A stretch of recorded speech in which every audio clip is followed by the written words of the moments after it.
Hey guys, welcome to another quick Churchly tutorial. In this series, we're looking at the widgets. So we've moved from text to buttons, and now we're gonna look at the next one, which is containers. We've hit briefly on what blocks are, which is basically a container that holds columns and content. So let's go to the widget called containers.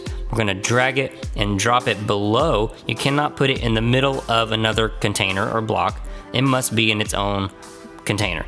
So we'll go below the one we've created, and now we have a new empty block.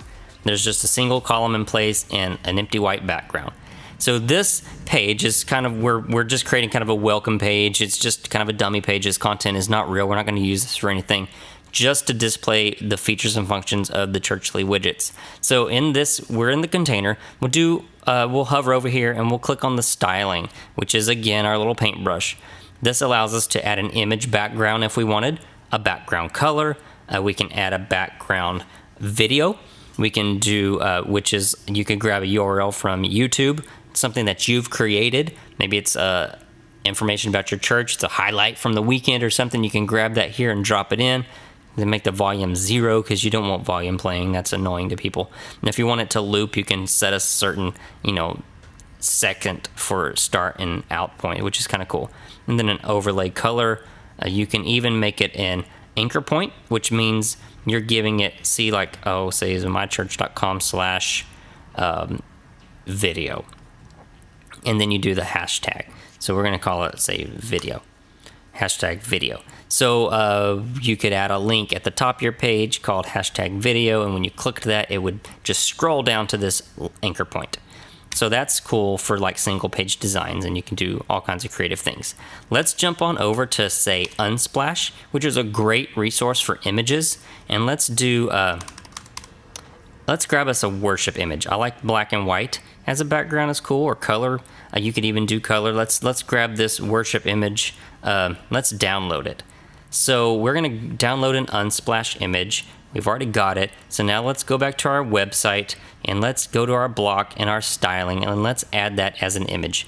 Now I told you before we could do image folders, which is a great way to keep things categorized and organized. Let's add a new folder and just call it backgrounds. And we'll go to our backgrounds folder and upload the file we just got, which is going to be in our downloads folder. It's the last one. We'll choose it. It's going to upload. This image is 2.6 megabytes, which is way too big for a website, okay? Images don't need to be more than a couple hundred kilobytes, really, so that they load quickly for people, especially on mobile devices or using cell phone data.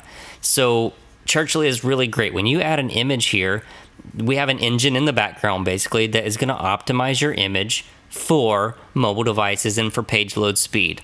So it's not going to be the full 2.6 megabytes anymore. It's going to be an optimized image for page load speed. So you don't have to worry about uploading a really large image here. Churchly is going to compress that basically in a way that's going to work and load fast for people.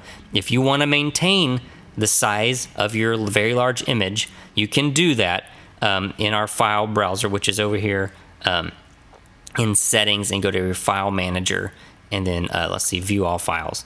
Then you can, anything added here will display as a full resolution uncompressed file. It will not generate a preview for you, so if you see just a white box, that's why. So just create a folder and name it the name of your image so that you can find it later. Hope that's helpful. But for most of us, we're going to use the image uploader here because it's going to optimize it, which means it's going to load fast for people and they're not going to get frustrated with a slow website. So we've added an image background to our container. So we can go back to the container and we can add a parallax effect, and I'll show you what that does. Well, it might not work here. We don't have a lot of content. You could see it. So now we're parallaxing. So that means the image appears to be staying still or moving slightly, and we move past it. So we see more of the image. It's just kind of a cool effect. It doesn't work on mobile devices very well, so I don't suggest using parallax, but you can if it's there for you for stylistic purposes if you want to use it. If you don't use it, I'll show you what that looks like. It's just stationary. It's going to move with the page. So that motion is removed. So if we go back into our settings, we can change the position. So we're center, which is right in line with this dude's face. We could do center bottom, which is towards the bottom of the image. You can do center top, which is at the very top of the image where the lights are. You can align it to the right, the left, right bottom, right top, left bottom, left top, all these different places, so that whenever the browser scales, let's see, if we scale down the browser, the image would get pushed one way to the left or to the right. It would get basically sticky on that side.